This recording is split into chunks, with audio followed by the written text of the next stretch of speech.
एका बाजूला photo studio, मग काही काळ सरकारी नोकरी, मग प्रिंटिंग प्रेस, तो पण एक देशातला एक उत्तम प्रेसमध्ये गणला जाईल असा. हे सगळं एका बाजूला होत असताना असं काय घडलं की दादासाहेबांना चलत चित्रपट काढावा असं वाटायला लागलं?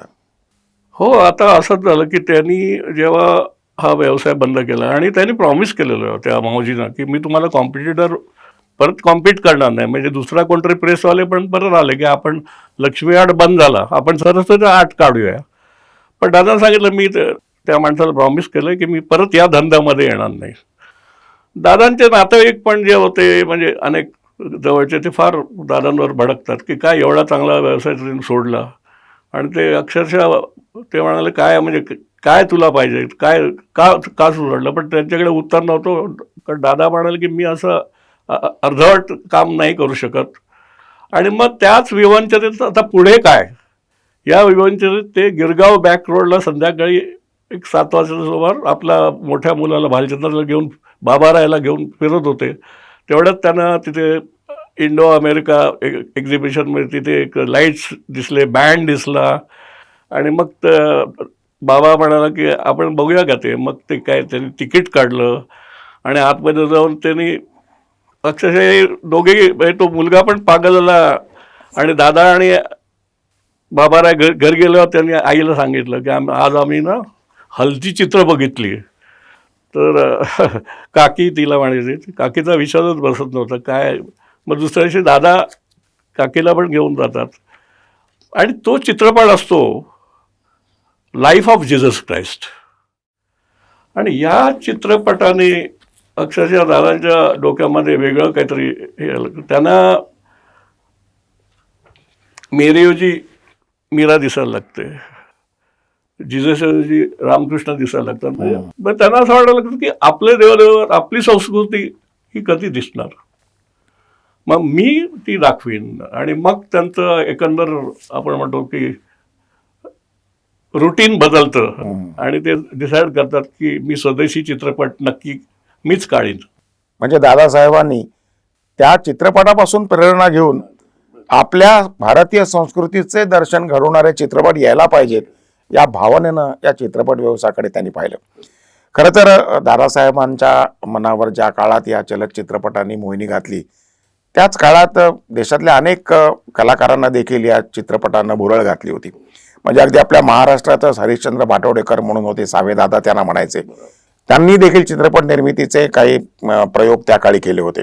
म्हणजे त्यांनी 2 पहिलवानांची कुस्ती चित्रित केली होती. रँगलर परांजपे हे जेव्हा मुंबईत आले त्यांचा मोठा सत्कार झाला, त्याची त्यांनी फिल्म काढली होती. लॉर्ड कर्झनचा मुंबईतला दरबार त्यांनी चित्रित केला होता. इतकंच नाही तर डोंबाऱ्याचा खेळ म्हणा, मदाऱ्याचे खेळ हे त्यांनी शूट केले होते आणि त्याच्या फिल्म काढल्या होत्या.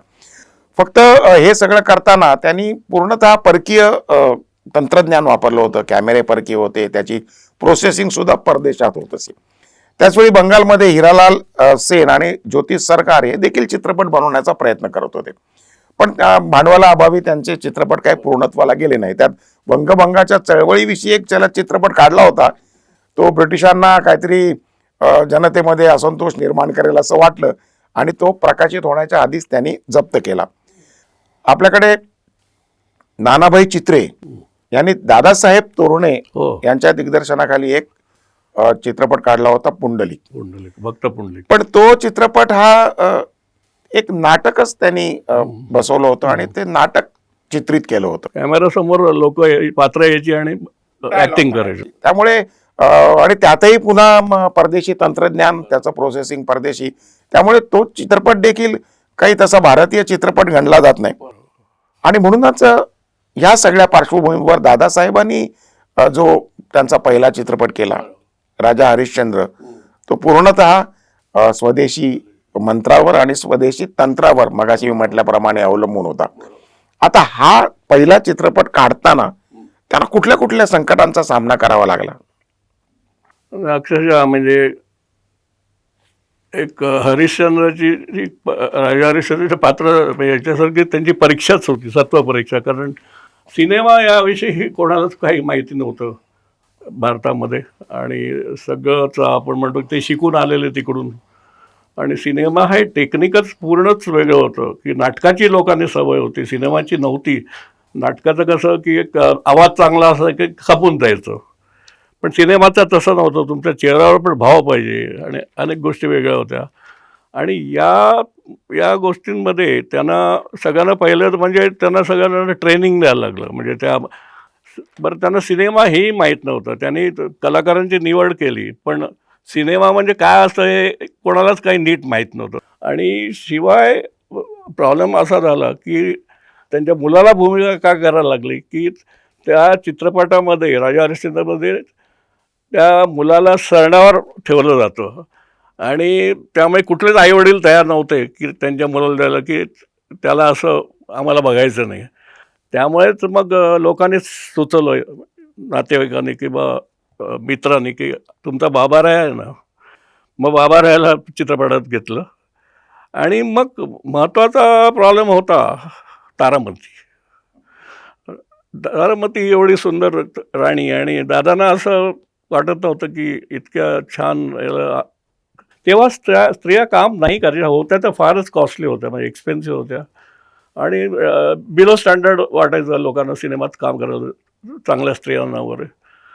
आणि मग दादा असंच आपण म्हणतो दादा इवन त्या जिथे नको जायला माणसाने म्हणजे त्या वस्ती रेड लाईट एरियातून दादा गेले. नाही, बरोबर आहे. कारण चांगल्या घरातल्या स्त्रिया जर का तयार होत नसतील आणि स्त्रीच पाहिजे हा आग्रह असेल, तर मग दादांनी त्यासाठी गणिकेची माडी चढली. तर तिथेही त्यांना असंच प्रश्न विचारले गेले की किती एका रात्री म्हणजे किती देणार. ते म्हणा आम्ही तर एका रात्रीत कमवतो, किंवा एकीने सांगितलं तुम्ही माझ्या मुलीशी झुलवा लावा, मग मग ती काम करेल. म्हणजे असं. आणि मग तेव्हा ते हताशून मग परत ते एका हॉटेलमध्ये बसलेले असतात गिरगावात, आणि मग ते चहा मागवतात आणि तेवढ्यात ते असं पोरसावत असं गोरागोमटा चहा द्या द्या सर्व करायला येतो. आणि मग दादांना असं वाटतं की आपली तारामती थोडी मिळाल्यासारखी वाटते. आणि मग त्याला विचारतं इथे तुला किती पगार मिळतो, 15 रुपये, तू ये तुला 40 रुपये आम्ही देऊ. असं करून त्यांनी अशी काही पात्र त्यांनी तिकडे रिक्रूट केली आपल्या चित्रपटात चित्रपटासाठी. काम करण्यासाठी त्याला माणसं हो. शोधायला लागली, शोधायला त्यांचा लागली, हो. पिच्छा पुरवायला लागला पिच्छा आणि त्याला पुरवायला. तयार करावं लागलं. बरोबर. आणि महत्वाचा पुढे एक प्रॉब्लेम असा झाला की तारामतीचं सगळं म्हणजे त्यांनी तो आपलं ड्रेसअप वगैरे करून तो आता ऍक्टिंग करायची, म्हणजे दादा शिकवणार होते असं असं कर. तर हा आपलं मिशी तशीच ठेवलेली त्यांनी. तर दादा विचारतात तारामती मिशा कशा असू शकतात, ही बघ किती सुंदर. ते फोटो दाखवतात, एवढी सुंदर स्त्री तारामती आहे आणि तू मिशा मिशा कशा लावू शकतो. शेवटी तो म्हणतो की काय आहे की आमच्यामध्ये वडील बाप जिवंत असेल तर मिशा काढत नाही. शेवटी मग दादा काय म्हणतात की तुझ्या बापाला बोलव. मग शेवटी तो बापाला बोलवतो. ते सांगतो अहो तुम्हाला काय कळतंय, एवढं पुण्याचं काम तुमचा मुलगा करतोय, काढू दे की तुम्ही काय मरत नाही. शेवटी हा ना करता तो मिशा काढतात आणि ती तारामतीची भूमिका चालू होते. म्हणजे आपण म्हणतो की या बेसिक थिंग्सपासून इव्हन त्यांना म्हणतो की रिक्रुटमेंटसाठी सुद्धा त्यांना म्हणजे चांगले नट पाहिजे किंवा असे तर बंडल म्हणजे कसेही दिसणारे लोक यायला लागले. आणि मग दादांनी जाहिरातही बंद केली. शेवटी नाटक कंपनी इकडूनच काही चांगले नट त्यांनी हे केलं. म्हणजे अक्षरशः सत्व परीक्षा दादांना हा चित्रपट हे करण्यासाठी. नाही, हे सगळं झालं कलाकारांच्या बाबतीत, पण त्यांचं जे तंत्र आहे त्यासाठी ते कच्ची फिल्म आणून मला वाटतं दादासाहेब आणि त्यांच्या पत्नी म्हणजे ह्या दोघांनी रात्र बसून त्यांना ती बाजूला जी भोकं पूर्वी ती नसायची, तर ती भोकं मारत रात्रभर बसून ती फिल्म बनवायची, त्याचं प्रोसेसिंग करायचं. हे सगळं त्यांनी आपल्या घरात आपल्या कुटुंबियांना घेऊन केलं. ते खऱ्या अर्थानं एक स्वदेशी तंत्र या सगळ्याचं त्यांनी आणलं. दादासाहेबांनी तसं 3दा परदेश गमन केलं. अगदी सुरुवातीला गेले ते त्या प्रिंटिंग प्रेस संबंधी 1909 जर्मनीला गेले. तेव्हा जर्मनीवरनं ती मशिनरी त्यांनी आणली. कलर नंतर ते गेले पहिले चित्रपटाचं 3 चित्रपट घेऊन गेले. नाही, ते त्याच्यानंतर त्याच्या आधी ते गेले चित्रपटाचं तंत्र शिकायला ते गेले.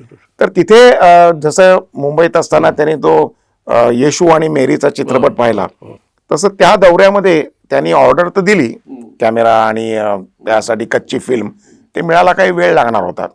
ते 1-1.5 महिना ते लंडनमध्ये राहिले आणि त्यांनी त्या काळात लंडनमध्ये अक्षरशः अधाशासारखे जेवढे चित्रपट बघता येतील तेवढे पाहिले. त्यात एका चित्रपटाने त्यांचं लक्ष वेधून घेतलं, अ डॉटर ऑफ भारत. आणि तो चित्रपट पाहिला आणि दादासाहेब इतके भडकले. देडगुजरी पोशाख होता. अतिशय म्हणजे त्याच्यामध्ये नायक होता, नायिका होती मिसेस पंडिता आणि नायक होता मिस्टर रमाबाई. आणि त्या नायिकेचा वेश म्हणजे खाली बूट, मग लेंगा आणि मग मुसलमानी ओढणी हिंदू पदरासारखी घेतलेली.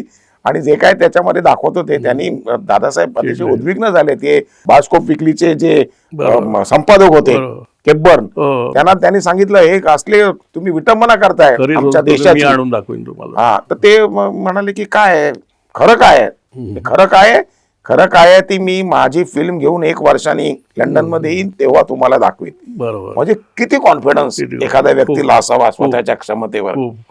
आणि तिसऱ्या वेळेला जे गेले तेव्हा ते चित्रपटाचं यश घेऊनच गेले.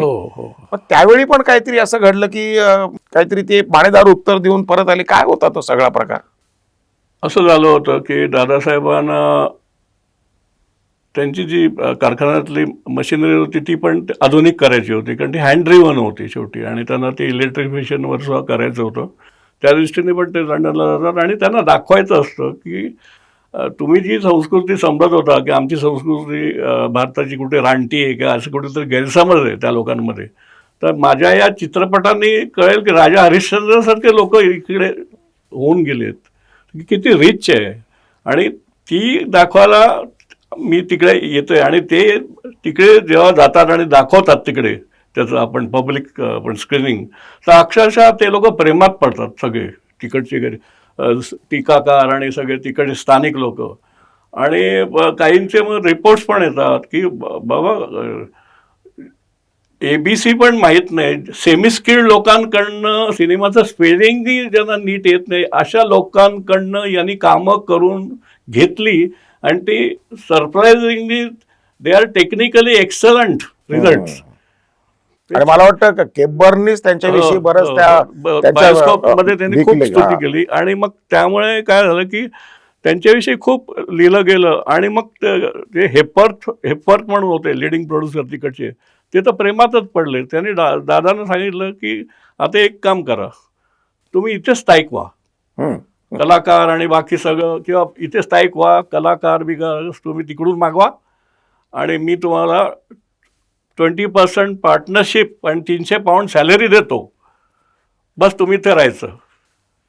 पण दादासाहेब शेवटी लोकमान्य टिळकांचा प्रभाव होता त्यांच्या ह्याच्यात आणि ते म्हणाले, नम्रपणे म्हणाले की मी ही ऑफर नाही एक्सेप्ट करू शकत, कारण माझी ज्याला मी जन्म दिला ती इंडस्ट्री अजून तिकडे बाल्यावस्थेत आहे, त्याची अजून मला तिकडे तिच्याकडे बघायला लागेल या इंडस्ट्रीकडे, तर मी तुमची ऑफर स्वीकारू शकत नाहीत. मला वाटतं कुठल्याही माणसाने, म्हणजे आम्हालाही वाटतं की आम्ही तेव्हा फसलो असतो एका वेळेस, पण दादासाहेब होते आणि फार टेम्पटिंग होती ऑफर ती. म्हटलं त्या काळामध्ये म्हटलं तर मी नेहमी आईला चेष्टीनं म्हणायचो, मग काय झालं सगळं, तुमचं लग्न झालं नसतं, मग तुम्ही तिकडे असता. अशी चेष्टा आमची चालायची, पण तसं नसतं, जेव्हा यायचं तसंच होतं. नाही, आणि दादासाहेबांनी जे व्यावसायिक यश मिळवलं ते देखील काय असं त्यांना सहजासहजी मिळालं नव्हतं. म्हणजे चित्रपट आला, प्रकाशित झाला, पण असं लोक काही लगेच चित्रपटगृहात यायला लागले होते असं काय नव्हतं. त्यासाठी लोक यावेत यासाठी त्यांना अनेक युक्त्या त्यांनी वापरल्या, अनेक प्रमोशन. ते कसं त्यांनी केलं प्रमोशन त्या काळी? तेच म्हणजे की आपण आता मोठ्या प्रमोशन्सवर हे करतो, तर तेव्हा त्यांनी आपण म्हणतो की राजा हरिश्चंद्र 27 दिवस चालला तेव्हा. जनरली तेव्हा चित्रपट 2-3 दिवसात चालायचा, पण हा 27 दिवस चालला, कारण दादासाहेबांनी वेगवेगळ्या ट्रिक्स तिथे हे केल्या की पर्टिक्युलर लोक यायला पाहिजेत, मिडल क्लासच्या स्त्रिया यायला पाहिजे म्हणून त्यांनी स्त्री डोअर्स कीपर ठेवून बघितल्या. अरे बापरे, त्या काळी स्त्रियांसाठी वेगळा शो, नंतर लकी ड्रॉ, नंतर विद्यार्थ्यांसाठी खास शो, म्हणजे असे अनेक त्यांनी ट्रिक्स प्रमोशन त्यांनी वापरून बघितले. आणि त्यामुळे ते तब्बल 27 दिवस म्हणजे आपण मग वन्सवर वाढला त्यामुळे त्याचं यश. आणि मेन म्हणजे ज्यांनी तेव्हा एक सुरतेची कहाणी आहे राजा हरिश्चंद्रच्या विषयी, की सुरतला जेव्हा ते जातात तेव्हा ते बालेवाला थिएटर तो तिकडचं, तो म्हणतो ठीक आहे आपण लावूया, मला आमचा चित्रपट आहे, नाही तर नाटक म्हणायचे. हं. ठीक आहे लगेच. तर त्याला दादाला वाटतं की याचा नवीन उपक्रम आहे आपला, तर चांगला चालेल.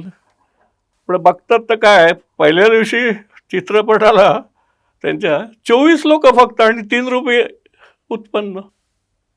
एखादा हाताच झाला असता.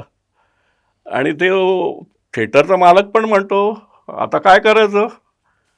तर आमचे म्हणे तुमचं नाटक एकतर म्हणे 1.5 तासात चालतं, आमचे 2 आण्यामध्ये 6-7 तासचं नाटक असतं. हं.